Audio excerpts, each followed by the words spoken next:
Malam hari ini kita akan membahas keutamaan Al-Quran. Babu Fadlil Quran. Bab menjelaskan tentang keutamaan Al-Quran.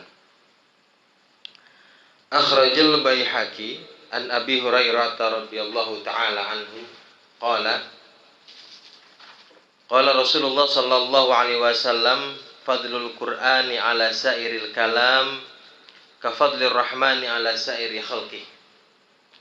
Hadis yang pertama diriwayatkan oleh Imam Al-Baihaqi dari Abi Hurairah radhiyallahu ta'ala anhu.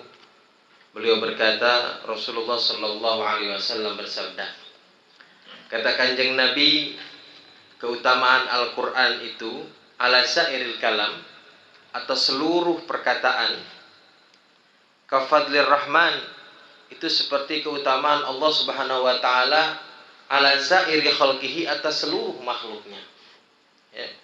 Jadi keutamaan Al-Quran dibandingkan dengan perkataan siapapun, itu seperti keutamaan Allah sendiri dengan makhluknya, jauh ya.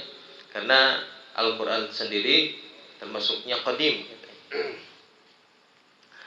Lalu yang kedua, wal Hakim an Ibnu Mas'ud, dari Imam Hakim meriwayatkan dari Imam Ibnu Mas'ud, man qara'a harfan min kitabillah falahu bihi hasanatun wal hasanatu bi asyri amsalihha.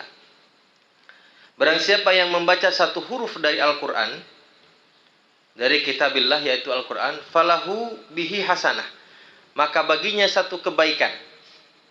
Wal hasanatu bi asyri amsalihha, sedangkan satu kebaikan itu pahalanya 10 kali lipatnya. Lalu kata Kanjeng Nabi, la aqulu alif lam mim harfun, dan aku tidak mengatakan alif lam mim itu satu huruf, akan tetapi walakin alifun harfun walamun harfun wa mimun harfun, tetapi yang dihitung adalah alif satu huruf, mim, lam satu huruf, mim satu huruf. Jadi kalau kita membaca Al-Quran, maka pahala yang datang kepada kita per huruf, bukan lagi per lafaz, bukan lagi per kalimat ya. Jadi per lafaz, per huruf, kita sudah mendapatkan satu kebaikan yang dibalas oleh Allah subhanahu wa ta'ala dengan 10 kebaikan. Itu satu huruf.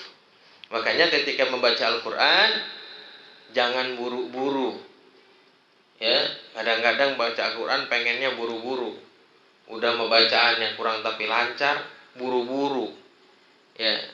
Yang ketinggalan banyak akhirnya ya, huruf banyak yang gak kebawa, panjang gak kebaca panjang ya, ada gunah dilewatin baik. Nah ini kenapa? Karena kadang-kadang kita buru-buru pengen sampai. Wabil khusus terutama nih, kalau kita yasinan aja yang berasa udah bisa gitu ya. Karena setiap ada acara yasinan gitu, udah bisa. Buru-buru nih, pengen cepet-cepet selesai, sehingga akibatnya adalah banyak huruf yang gak kebaca. Nah, apabila kita baca Al-Quran, lalu kemudian banyak huruf yang gak kebaca, nanti yang datang kepada kita bukan kebaikan, tapi laknat kepada kita. Nauzubillahi min dzalik ya. Tapi Al-Quran akan melaknat kita. Nah, sehingga paling penting adalah kita perhatikan ketika membaca Al-Quran adalah bagaimana membaca Al-Quran dengan tertib, dengan tartil, sehingga tidak ada satu huruf pun yang tertinggal, karena satu huruf mendatangkan 10 pahala dari Allah subhanahu wa ta'ala. Nah, 10 ini kan kalau dalam hitungan-hitungan pahala balasan dari Allah ini, hitungan paling minimal, paling kecil satu kebaikan dibalas 10. Karena tudha'afu mudha'afatan, karena itu dilipat gandakan terus gitu ya, sesuai dengan keikhlasan kita, sesuai dengan ya kebaikan dalam bacaan dan lain sebagainya gitu ya. Lalu yang berikutnya dari Ahmad an Mu'adz bin Anas, man qara'al Qur'ana wa amila bima fihi, Kanjeng Nabi bersabda, barang siapa yang membaca Al-Quran wa amila bima fihi, kemudian mengamalkan apa yang ada dalam kandungan Al-Quran, albasa walidahu tajan yaumal qiyamah, maka Allah akan memakaikan pakaian, memakaikan taj, memakaikan mahkota kepada kedua orang tuanya yaumal qiyamati, pada hari kiamat. Ya, membaca Al-Qur'an lalu mengamalkan, maka Allah akan memberikan mahkota kehormatan, kemuliaan, rahmat dari Allah Subhanahu wa taala kepada orang tua kita pada hari kiamat, yang dau'uhu, nih mahkota tersebut cahayanya ahsanu min dau'is syamsi, itu lebih indah daripada cahaya matahari, fi buyutid dunya, di rumah-rumah di dunia, laukana fikum, kalau kita punya rumah di dunia terkena sinar matahari, indah ya. Saking indahnya kan sinar matahari ini, kalau malam kalau pagi disebutnya sunrise katanya. Banyak orang foto, wah banyak orang foto keindahan matahari pagi. Saking indahnya jangankan pagi, sorenya pun ada sunset. Indahnya luar biasa. Ya, orang berbondong-bondong pengen mencari foto terbaik ya dengan cahaya matahari di sore hari. Nah, katanya nanti di yaumul qiyamah, taj yang diberikan oleh Allah Subhanahu wa taala kepada kedua orang tua kita itu lebih indah dari itu semua. Ya, di dunia kita mendapatkan cahaya matahari di rumah-rumah kita kalau kita punya rumah.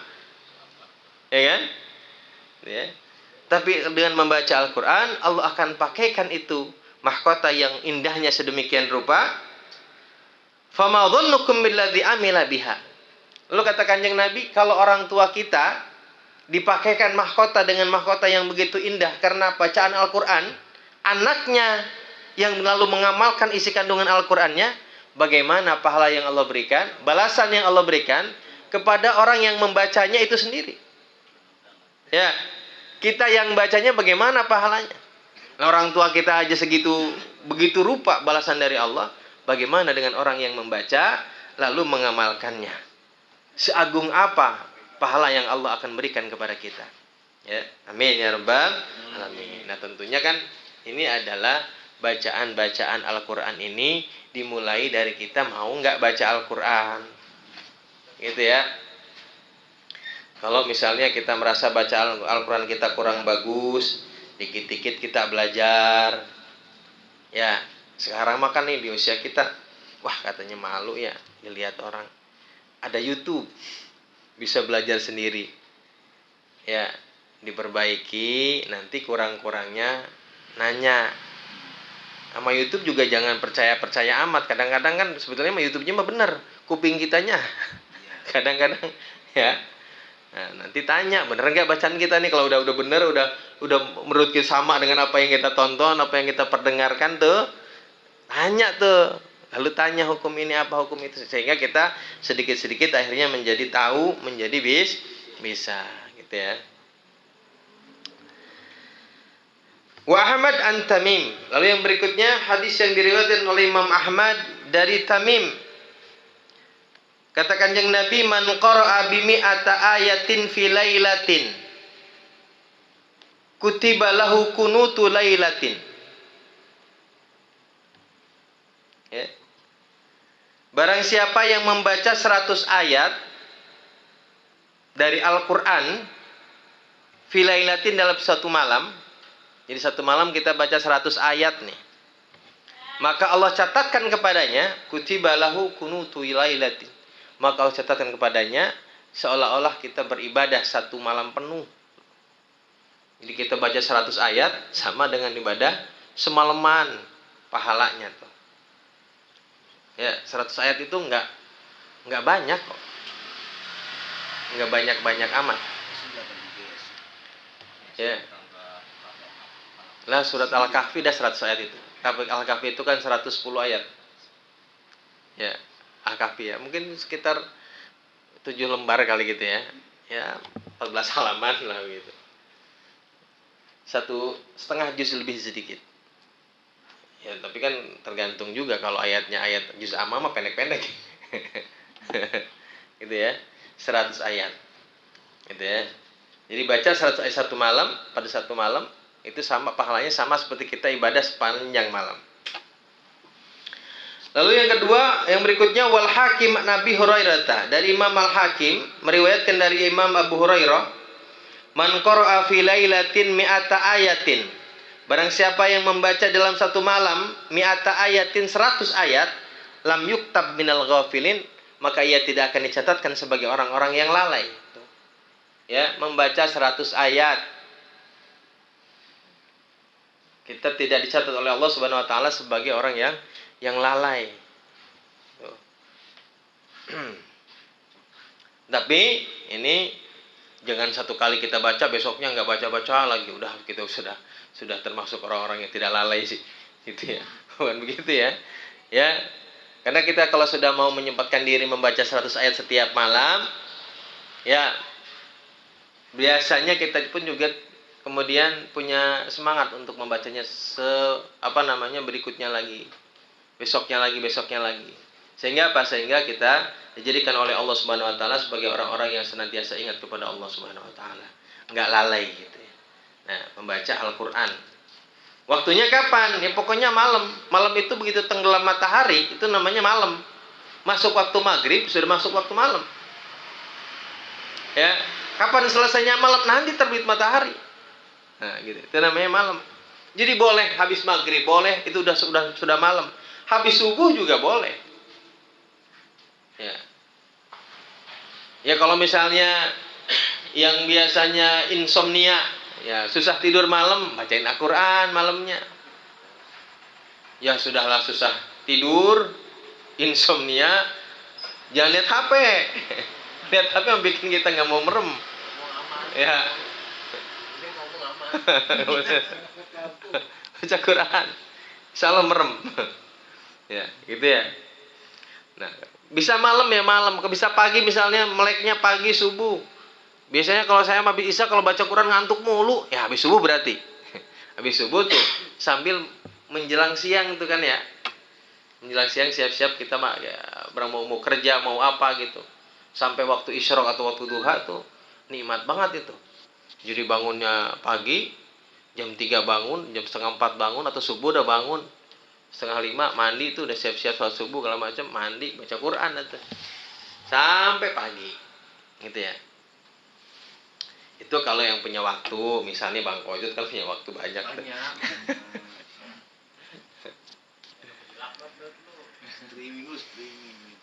Wad-Dailami an Umar bin Shu'aib.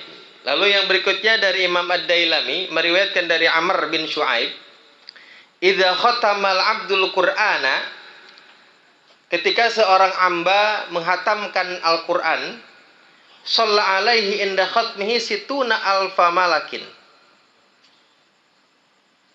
Ya. Jadi katanya seorang hamba ketika menghatamkan Al-Qur'an, maka akan membacakan salawat kepadanya 60.000 malaikat. Ketika menghatamkan Al-Qur'an. Ya. Maka kudu punya bacaan nih. Kita orang tua dulu kan begitu. Begitu malam subuh-subuh kita kedengeran orang tua baca Quran. Gitu ya. Enggak nunggu Ramadan. Kita mau baca tarusan dong, nungguin puasa aja. Hatamannya puasa. Iya kalau inget lagi puasa juga. Malam begadang, paginya tidur. Sampai bangun sore baca Qurannya kapan? Ya. Jangan nungguin Ramadan, kapan aja sempatkan untuk membaca Al-Qur'an, kemudian dihanca, nikmat dah itu.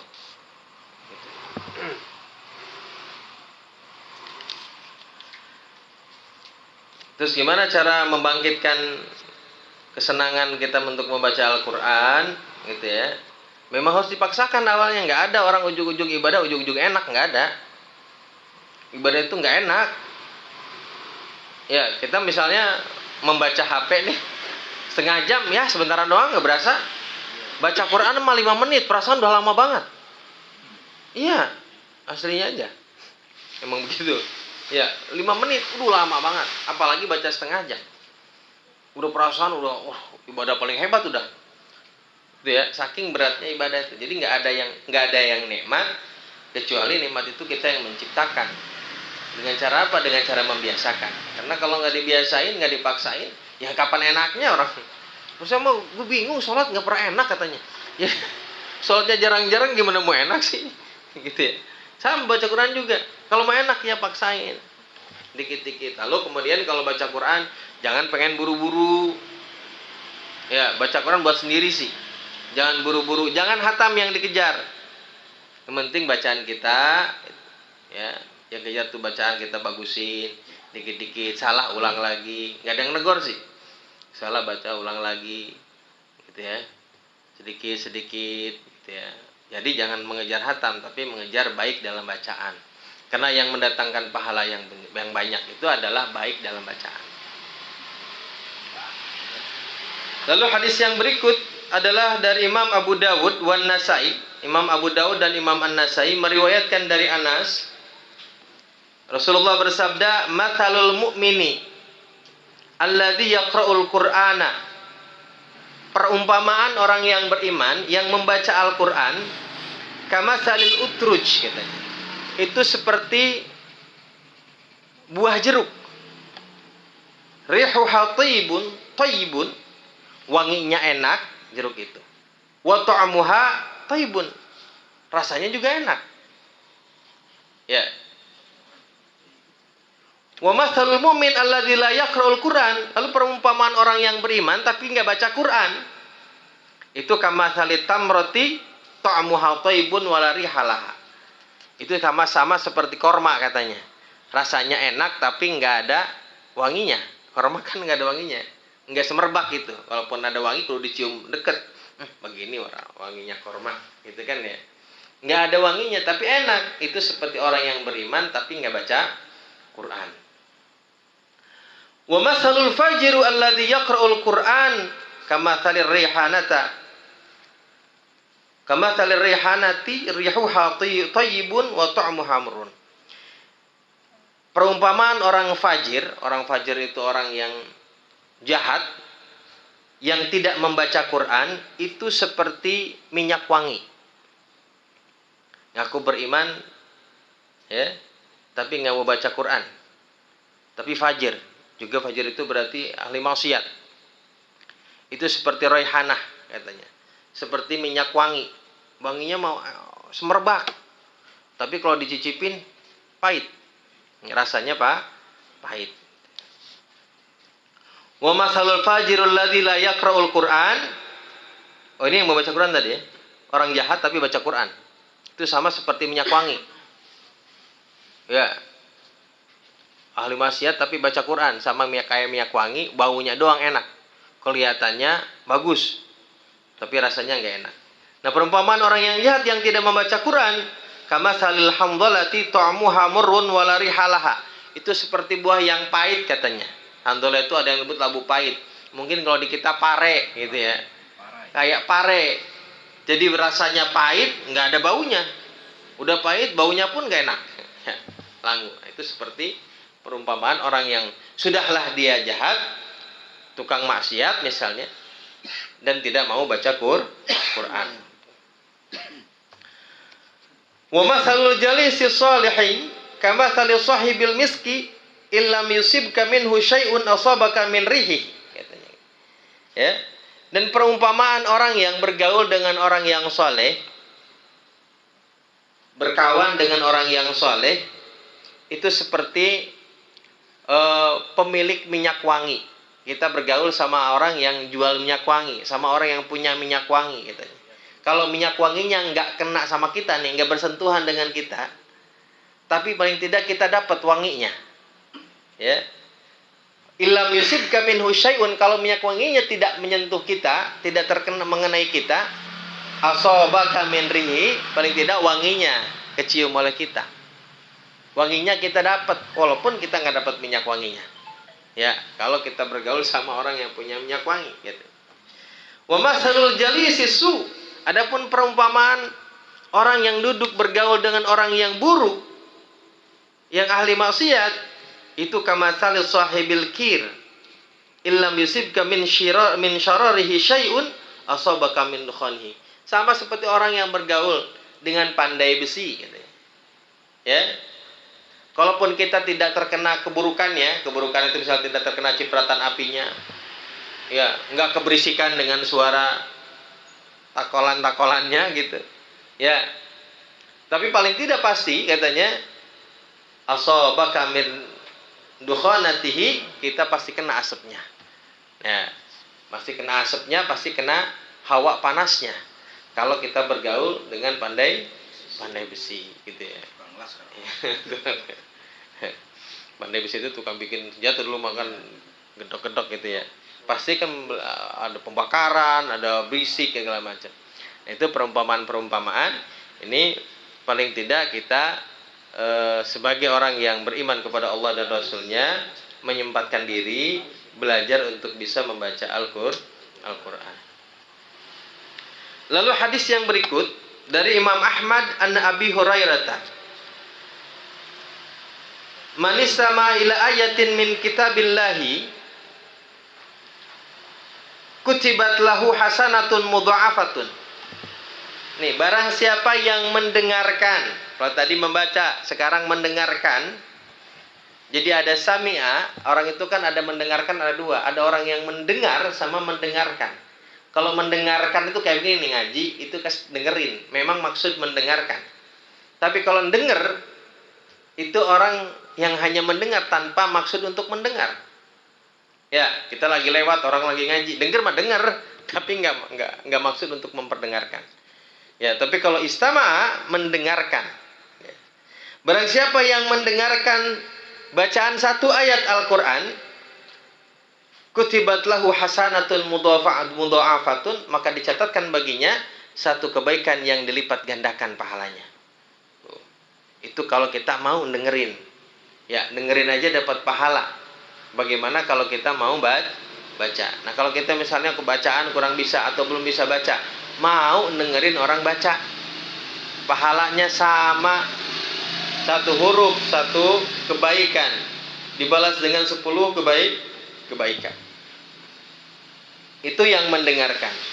Wa man tala ayatan min kitabillah kanat lahu nuran yaumal qiyamah. Dan barang siapa yang membaca satu ayat dari Al-Quran, kanat lahu, maka baginya nuron yaumal qiyamah, cahaya nanti di yaumul qiyamah.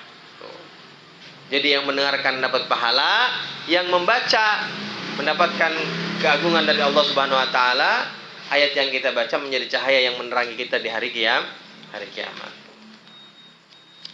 Lalu hadis yang berikutnya wa Tabrani, dari Imam At-Tabrani an Anasin, dari Anas, man 'allama ibnan. Tuh, barang siapa yang mengajarkan anak. Ini ngajarin anak nih. Man 'allama ibnan lahul Qur'an. Barang siapa yang mengajarkan kepadanya Al-Qur'an. Nadharon, dengan melihat. Ghufira ma taqaddama min dzambihi wa ma ta'akhkhar.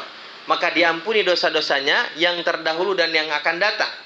Tuh, mengajarkan Al-Qur'an, melihat kepada Al-Quran. Ini namanya benar-benar membaca, mengajarkan membaca. Wa man 'allamahu iyyahu zahiran, dan barang siapa yang mengajarkan Al-Quran kepadanya zahiran, dengan menghafal. Kalau tadi ngajarin membaca, sekarang ngajarin ngapal. Fa kullama qara'al ibnu ayatan, maka setiap kali si anak membaca satu ayat, rafa'allahu biha lil abi darajatan, maka Allah akan mengangkat satu derajat untuk ayahnya. Ya, setiap kali satu ayat yang dia baca, maka Allah angkat satu derajat buat orang tuanya. Hatta yantahiya ila akhiri ma mahmil Al-Quran, sampai akhir Al-Quran yang ia baca. Jadi setiap kali baca terus, maka Allah angkat terus derajat orang tua yang anaknya mampu menghafal Al-Quran. Ya, makanya dari sini menjamur tuh pondok-pondok Al-Quran. Setiap orang tua pengen anaknya ngapal Al-Quran. Ya, cuman jangan dipaksain juga. Lihat juga, ini kita sebagai orang tua kan, siapa sih yang gak pengen anaknya hafal Al-Quran. Tapi kita juga harus melihat kemampuan anak nih, kapasitas anak ini mampu atau tidak. Ya, jangan terlalu dipaksakan. Kalau anak nggak mampu, ya ntar akhirnya kita paksain dan lain sebagainya, akhirnya anak malah berbalik, gitu ya, malah kabur, malah nggak mau, malah jadinya akhirnya bisa jadi benci dan lain sebagainya, gitu ya. Ya, makanya nanti lihat juga potensi anaknya, karena tidak semua orang, tidak semua anak kita Allah berikan karunia kemampuan untuk menghafal Al-Quran dengan baik. Ya, tentu orang tua, kita sebagai orang tua berusaha untuk anak-anak kita bisa menghafal Quran. Ya. Nanti pun kalau si anak sudah punya pemikirannya sendiri, lalu dia punya keinginan, maka semuanya tidak ada yang tidak mungkin. Ya, bahkan di usia yang tua pun mungkin saja kita nih dulu mungkin nggak kuat, sekarang karena kita punya semangat yang berbeda, bisa aja. Tidak ada yang tidak mungkin. Wadailami an Abi Umamah. Lalu hadis yang berikutnya dari Imam Ad-Dailami meriwayatkan dari Imam Abi Umamah, hamilul Qur'ani hamilu rayatil Islam. Orang yang membawa Al-Qur'an sama seperti orang yang membawa panji Islam. Sama seperti orang yang membawa bendera Islam. Orang yang menghafal Al-Qur'an. Wa man akramahu faqad akramahullah wa man ahanahu fa alaihi la'natullah. Barang siapa yang memuliakan orang yang membawa Al-Qur'an, para penghafal Quran, maka Allah akan memuliakannya. Barang siapa yang menghinakannya, maka laknat Allah baginya. Jadi penghafal Quran pun juga harus kita muliakan. Ya. Ini satu kemuliaan bagi kita dapat memuliakan ahli Al-Qur'an. Ya, karena orang yang membawa Al-Quran sama seperti orang yang membawa panji Islam. Ya, cuman juga karena orang yang membawa Al-Quran adalah orang-orang yang membawa panji Islam, juga tentu orang-orang yang membawa Al-Quran tentu harus juga bisa membawa dirinya, harus menjaga dirinya. Ya, karena tidak sedikit juga orang yang membawa Al-Quran tapi tidak bisa membawa dirinya. Ya, akhirnya Al-Quran bukan memberikan rahmat kepadanya, malah sebaliknya. Nauzubillahi min dzalik. Wa akhrajat Tirmidzi wan Nasai an Anasin. Yang berikutnya dari Imam At-Tirmidzi dan Imam An-Nasai an Anasin meriwayatkan dari Anas, qala Rasulullah sallallahu alaihi wasallam bersabda. Kata Kanjeng Nabi, uridat alayya ujuru ummati hatta al-qadati yukhrijuha ar-rajulu minal masjid. Katanya, diperlihatkan kepadaku, kata Kanjeng Nabi, uridat alayya ujuru ummati, pahala-pahala umatku. Sampai pahalanya orang yang mengeluarkan kotoran dari masjid diperlihatkan kepadaku, kata Kanjeng Nabi, ya. Dan begitu juga diperlihatkan kepadaku dzunubu ummati wa uridat alayya dzunubu ummati. Sebagaimana Allah diperlihatkan kepadanya pahala-pahala umatnya, begitu juga dosa-dosa umatku diperlihatkan kepadaku. Falam ara dzamban a'dzaba min suratin minal Qur'an au ayatin utiha rajulun tsumma nasiyaha.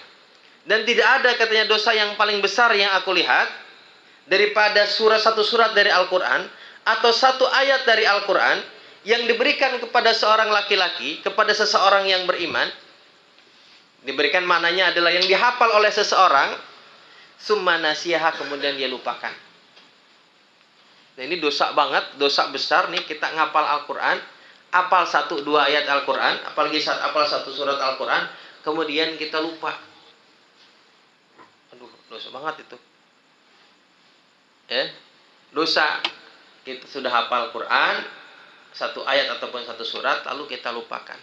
Kata Kanjeng Nabi, ini tidak ada dosa yang lebih besar daripada dosa melupakan 1 surat atau ayat Al-Quran yang sudah kita hafal.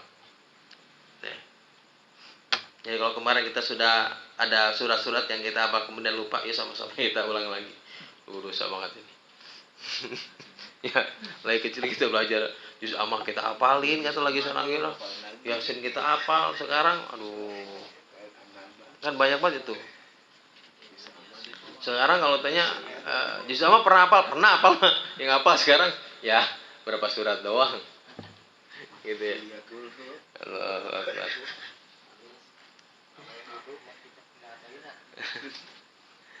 Wa Abu Dawud an Sa'ad bin Ubadah. Kemudian yang berikutnya dari Abu Dawud meriwayatkan dari Sa'ad bin Ubadah, "Ma min imri'in ta'allamal Qur'an summa nasiyahu." Tidak ada seorang pun yang telah mempelajari Al-Qur'an atau menghafal Al-Qur'an, summa nasiyahu, kemudian dia melupakannya, illa laqiyallahu yaumal qiyamah ajdam. Kecuali ia akan bertemu dengan Allah dalam keadaan ajdam. Ajdam itu penyakit kusta. Artinya dalam keadaan bertemu dengan Allah dalam keadaan yang dihinakan oleh Allah Subhanahu wa taala. Nauzubillahi min dzalik. Tapi juga jangan membuat kita untung gua nggak hafal Quran. Jangan begitu kan, untung nggak ada yang untung nggak hafal Quran mah. Ya, artinya gini, sesuatu yang membuat kita menjadi mulia di hadapan Allah Subhanahu wa taala tentu juga berarti sebaliknya. Ya, kita hafal Al-Qur'an tentu mulia kedudukan kita di hadapan Allah Subhanahu wa taala. Tapi melupakannya juga merupakan sebuah perbuatan yang berdosa. Gitu ya. Wa haka al-Yafi'i, Imam al-Yafi'i bercerita, annal Imam Ahmad bin Hanbal, bahwasanya Imam Ahmad bin Hanbal qala Ra'aitu Rabbal Izzati fi manami. Kata Imam Ahmad, saya melihat kepada Allah dalam tidurku, bermimpi ketemu Allah. Imam Ahmad. Fakultu ya Rabbi, lalu aku berkata, ya Rabbi, wahai Tuhanku, bima taqarraba ilaikal mutaqarribun. Dengan ibadah apa orang-orang yang mendekat kepadamu mendekatkan dirinya? Ya, ibadah apa untuk mendekatkan diri kepada engkau yang dilakukan oleh orang-orang yang sudah dekat dengan dirimu? Qala, Allah berfirman, bi kalami, dengan firmanku. Fakultu bi fahmin au bi ghairi fahmin. Lalu aku bertanya, apakah dengan memahaminya atau tidak memahaminya? Qala, Allah berfirman, bi fahmin wa bi ghairi fahmin. Baik dengan cara memahaminya ataupun tidak paham. Ya, kalau memahamin kali kita jauh ya. Minimal kita baca dah, walaupun tidak paham. Saya sendiri juga jujur, enggak semua ayat yang saya baca apa paham semua, enggak, diraba-raba. Ya, kebanyakan mah enggak paham ketimbang yang pahamnya. Nah, jadi kata Allah, orang-orang yang mendekatkan dirinya kepada Allah itu dengan membaca Al-Quran, baik dengan cara memahami ataupun tidak paham. Yang penting baca Al-Quran. Nah, gitu ya. Ini menjadi motivasi, mudah-mudahan dorongan kepada kita supaya kita bisa dan mau mempelajari Al-Quran, minimal bagaimana cara kita baca. Ya, kalau wiridan mah kita harus kudu apal segala macam kadang-kadang tuh ya.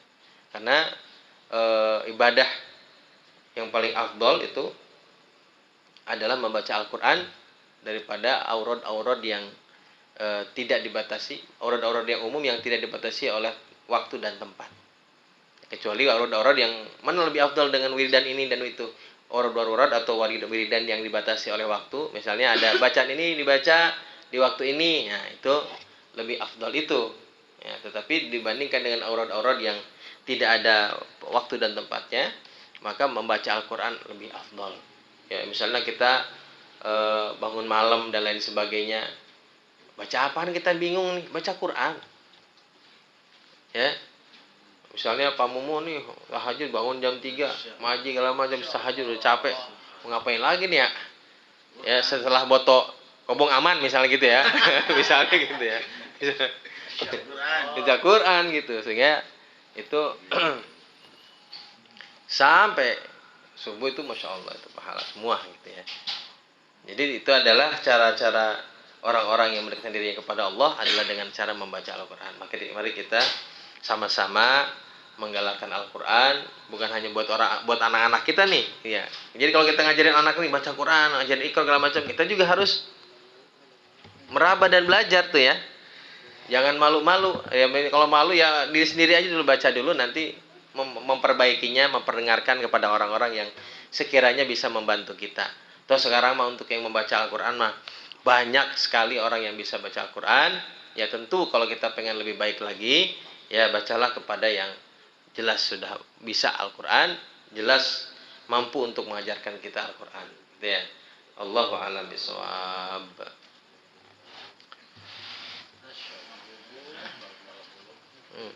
Ini karena mic-nya baru jadi Baik, jangan lama-lama katanya. Mungkin nanti yang mau bertanya, Majid. Trik apa dalam malam itu? Enggak. Lain titipan. Udah tangannya nih. Gila, di mana itu bawahnya. Ini tadi kan ada itu ya, ada kalau kita ngajarin Al-Quran itu pahalanya. Ya kan? Itu bagaimana orang yang nyantrenin tapi bukan maksudnya bukan difokusin ke Al-Quran, ke kitab gitu. Gimana itu? Kok sama aja? Kayak kita gitu ya. Nah, iya kayak kita. Sama dia.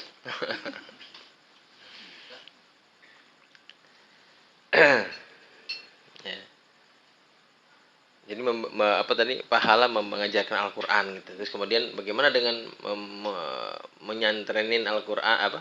Anak ya gitu. Sama enggak dengan mengajarkan Al-Qur'an anak Al-Qur'an gitu.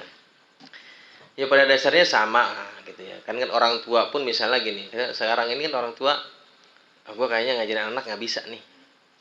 Lalu nitipin anak ke guru. Ya sama itu ngajarin anak.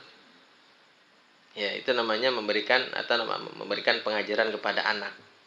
Ya karena kan kadang-kadang gini, kita walaupun bisa baca Al-Quran pas bener nih ya, kadang-kadang ngajarin anak mah beda. Bukan karena nggak bisa, karena biasanya ngajarin anak kurang sabar nih. Jadi habis anak diomelin doang. Makanya, nah kan itu salah satu jalan bagaimana kita ngajarin anak ketika kita satu dan lain hal itu adalah juga sama pahalanya begitu. Pun demikian kita mondokin anak ini kan tidak fokus dengan Al-Quran. Iya tapi pada dasarnya kita mondokin anak, walaupun kita mondokin ke kita, pada dasarnya kan kita mondokin anak, suruh belajar bagaimana anak ini bisa memahami Al-Quran. Ya kan kitab ini emang apaan isinya? Adalah kandungan yang terkandung dalam Al-Quran tentu. Fikih ya kandungan Al-Quran. Ya, mempelajari fikih adalah kita berarti mengajarkan kepada anak bagaimana cara memahami Al-Quran, sunnah dan Al-Quran, syariat Islam pada umumnya, ya, dengan cara yang baik kan gitu. Ya. Sama, ya pahalanya sama. Apalagi memang misalnya mengkhususkan untuk mempelajari Al-Quran dari mulai menghafal dan sebagainya, ya itu juga sama ya.